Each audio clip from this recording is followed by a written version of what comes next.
Hello, everyone, and welcome back to Mr. English Channel, where learning English is easy and fun. I'm Emily. Hello, Emily. Hello to everyone listening. It's wonderful to be back with you today. It is. How are you doing, Paul? I am doing very well, thank you. I had a nice, quiet weekend. I feel very relaxed. Oh, that sounds perfect. How about you? I am great. I am very excited about our topic today. Ooh, an exciting topic. I like that. What are we talking about? Today, we are going to talk about something that makes your English sound much more natural. We are talking about phrasal verbs. Phrasal verbs. Emily, this sounds difficult. This sounds like grammar. It sounds like hard grammar, but it's not, I promise. They are just small, easy words that we put together. Okay, if you say so. We will make it very easy and fun. That sounds good. I am ready to learn. Me too. But wait, before we start, we want to ask you for a small favor. Yes, please. If you like our podcast, please take 1 second to click the subscribe button. Yes, and please give this episode a like, a big thumbs up. And if you can, share it with a friend or your family. It helps our channel grow, and we really appreciate it. We do. Thank you. Okay, so Paul, phrasal verbs. Yes. Tell me, what is a phrasal verb? It's very simple. It's a verb, like look or put, and we add a small word, like on, up, for, or off. Okay, a verb and a small word. Yes, and when we put them together, they have a new meaning. A new meaning. Exactly. For example, the verb look. You look with your eyes. I look at the sky. Yes, I understand look. But what about look for? Look for. That is different. That is when you are searching for something. Perfect. See, you already know phrasal verbs. Oh, I am looking for my keys. I say that every morning. Me too. So look is with your eyes. Look for is to search. The small word for changes the meaning. That is easy. Okay, Let's start with look. We have look for, which means to search. I look for my phone. Yes. Now, what about look after? Look after. Is that when you take care of someone?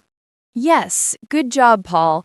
To take care of a person, an animal, or a plant. So a mother and father look after their children. Exactly. Or, I am on vacation. Can you please look after my cat? I look after my friend's cat. Yes. So we have look for, search, and look after. Take care. Very, very different. Wow, they are different. One more with look. This one is a little longer. Look forward to. Look forward to. 3 words. Yes, but it has a very happy meaning. It means you are very excited about something in the future. Oh, like I look forward to the weekend. Me too, Paul. That is a perfect example. You are happy and excited for the weekend. I am looking forward to my birthday.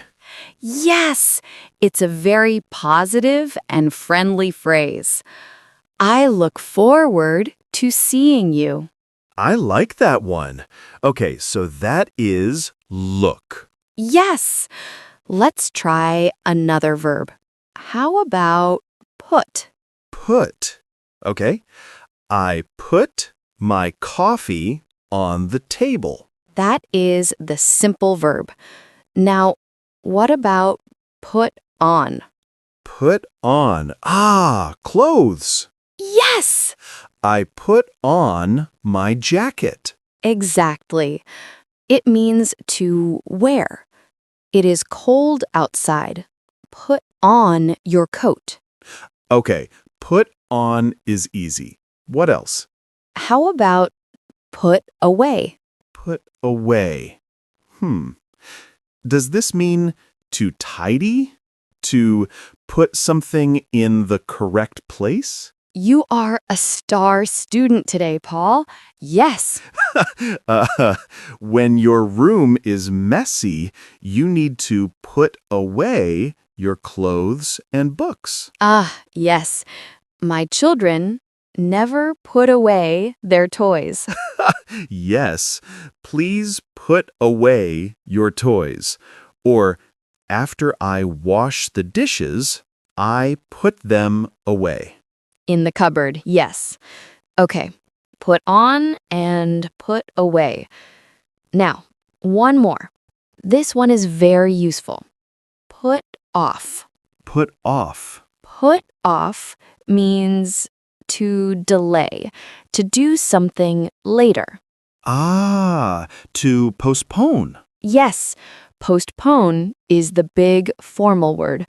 Put off is what we say every day. I do this.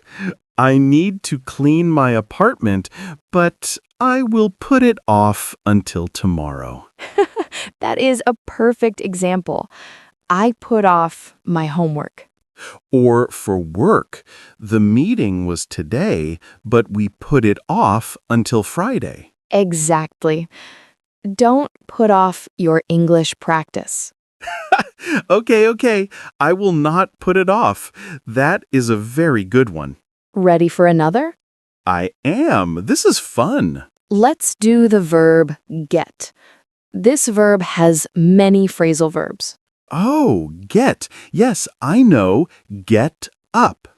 Get up. Yes. I get up at 7 a.m. You get out of bed. That is a great one. That one is a bit basic. It is, but it's important. Okay, how about get on? Get on. I get on the bus. Perfect. It means to enter a bus, a train, a bicycle, or an airplane. Okay, so what is the opposite? The opposite is get off. Ah, I get on the bus at my house and I get off the bus at work. Yes, get on and get off. Very good. What about a car? Do I get on a car? Oh, good question. No, for a car, we say get in. Get in the car. Yes, and the opposite is get out of the car. Wow, okay. So, get on the bus, but get in the car. That's right. We get on big things we can stand up in, bus, train. We get in small things, car, taxi. That is a fantastic tip. Thank you. You're welcome.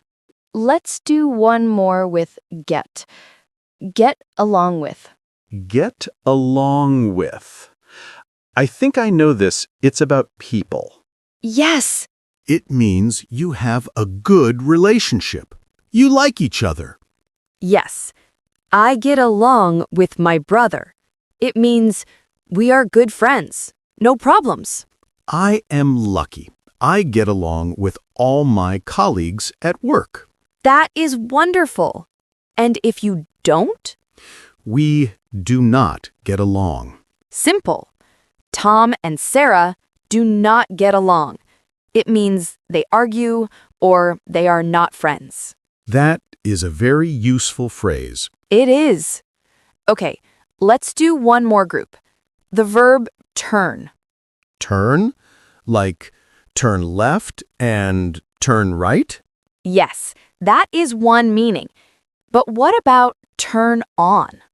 Turn on the light. Please turn on the light. It is dark. Yes. And the opposite? Turn off the light. Turn off the light when you leave the room. Perfect.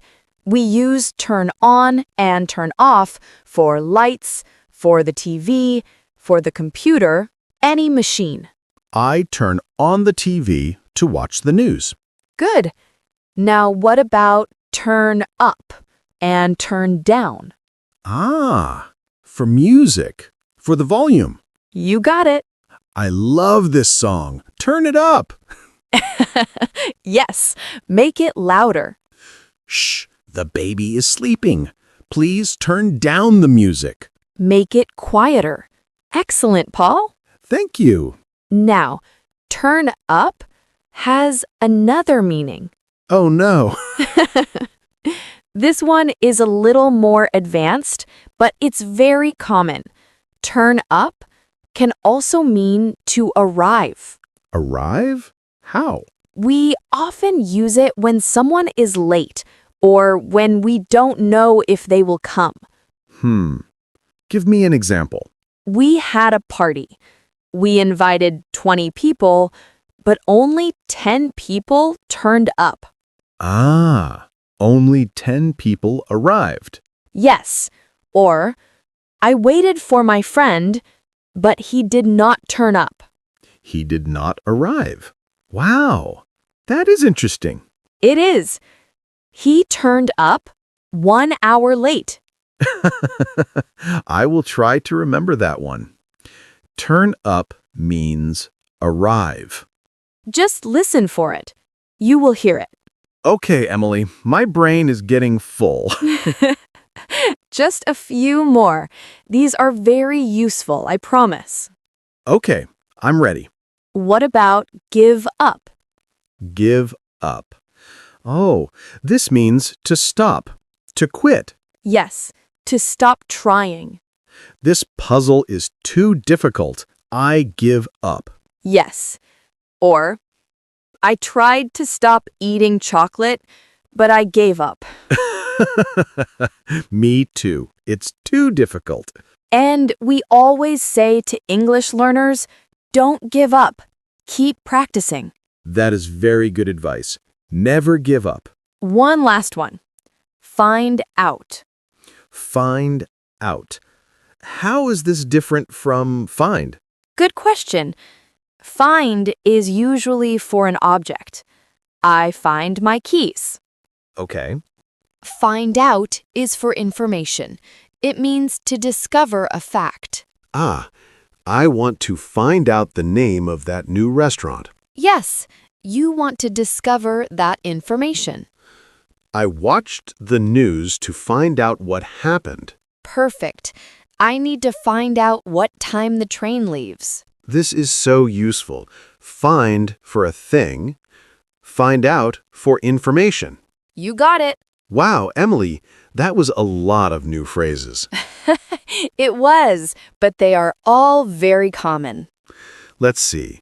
Look for, look after, look forward to. Yes.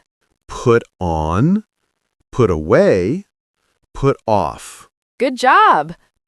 Get on the bus, get in the car, get along with a friend, Yes. Perfect. turn on the light, turn up the music, and turn up means arrive, And what else? and give up and find out. Paul, that was amazing. You remembered all of them. Well, your examples were very clear. I feel like I can use them. That is the goal. The best way to learn them is to listen. When you watch a movie or listen to a song in English, listen for these small words. That is a great tip. And try to use one, just one. Maybe this week you can say, I am looking forward to the weekend. I will. I really am looking forward to it. Me too. Well, that is all the time we have for today. Wow, time goes fast. We hope this episode was helpful for everyone. We do. Phrasal verbs are not so scary. No, they're fun. Before you go, please don't forget to subscribe to Mr. English channel. Yes, and if you liked this episode, please give it a big like. And share it with a friend who is learning English. It helps us so much. And we have a question for you. Ooh, yes. We want you to practice. In the comments below, please tell us, what are you looking forward to this week? That is a great question, Paul. Or you can tell us another phrasal verb that you know. Yes, we love to read all of your comments. It is our favorite part. Thank you all so much for listening. We will see you next time. Bye for now. Bye-bye.